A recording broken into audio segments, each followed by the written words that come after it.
Carl Jung had written deeply about his understanding of the human psyche and where exactly we inherit our nature and perception on life. He believes that there are archetypes that show the people where exactly our influences come from within art, literature, religion, cultures, and societies. These archetypes can be found anywhere, from characters in films to figures of a religion. They are our embodiment of the human condition. From the works of Shakespeare to the big screen, characters have always followed these archetypes. The only thing that differs them from one another is their story. The self, the persona, the shadow, the hero, the mother, the terrible mother, the father, the wise old man, the wise old woman, the child, the trickster. Hey! I'm walking here! I'm walking here! These are just a few of the archetypes which are portrayed in our world. They aren't only viewed in our awakening, but also when we are asleep. Jung believed that understanding these archetypes and their symbolism would help us get a better understanding of ourselves, as these archetypes are vastly represented throughout their dreams, showing symbolic messages of our subconscious. He believed facing and accepting these symbols in our dreams would help us fight through the burdens of our consciousness, help us accept our past mistakes and wrong upbringings, to help us make a newer, better version of ourselves, one that has battled through the troubles and made it out stronger and wiser. The self can be seen as our purest form of humanity, one that captures the true essence of our nature. Yet this character is not portrayed far too much in films or books. The persona is the character in which they portray themselves as someone different from who they truly are, putting on a social mask in order to gain some kind of advantage. Characters such as Tyler Durden, Norman Bates, or Patrick Bateman, exploring these deeply distressed characters who envision a kind of alter ego in order to fulfill their sense of emptiness or lack of purpose.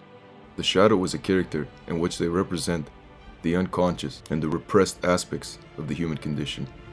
Travis Bickle, Alex DeLarge, Hannibal Lecter are prime examples of this archetype, exposing the dark shadows that linger within us, driven by their immoral impulses. But they are also the most misunderstood characters, showcasing the consequences society has on individuals. The hero is the most popular archetype in films, books, art, represented as the protagonist, showcasing the greatness in humanity and the compassion one has for their fellow people. But the hero is not only portrayed in art, but also in religion and cultural symbolisms. Jesus Christ being an example of the hero, one who strives to make a change of the better of humanity. Buddha also being a hero figure that represents the enlightenment in humanity, or figures represented in Greek mythology such as Odysseus from Homer's epic poem, fighting through the different challenges in order to transform himself into the hero he is known as.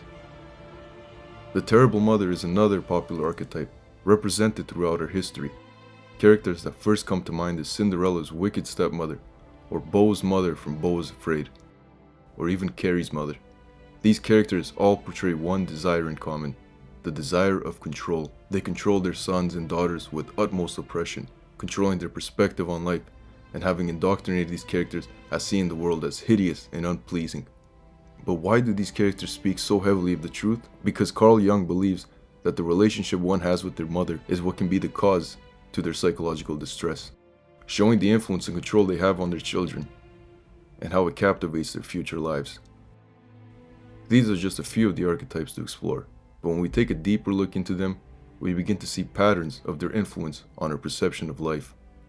They represent the fundamental human experience, and they have been around since the beginning of art, religion, mythology, and cultural symbols. Resonating with the deep universal aspects of the human psyche, they are a way to help us express ourselves, our inner desires, our subconscious, and our society. From the good of humanity to the evil, these archetypes are what have influenced the history of humanity to become the way it has. Without these archetypes, we would just be wandering aimlessly, without understanding our human condition, without motives, without purpose.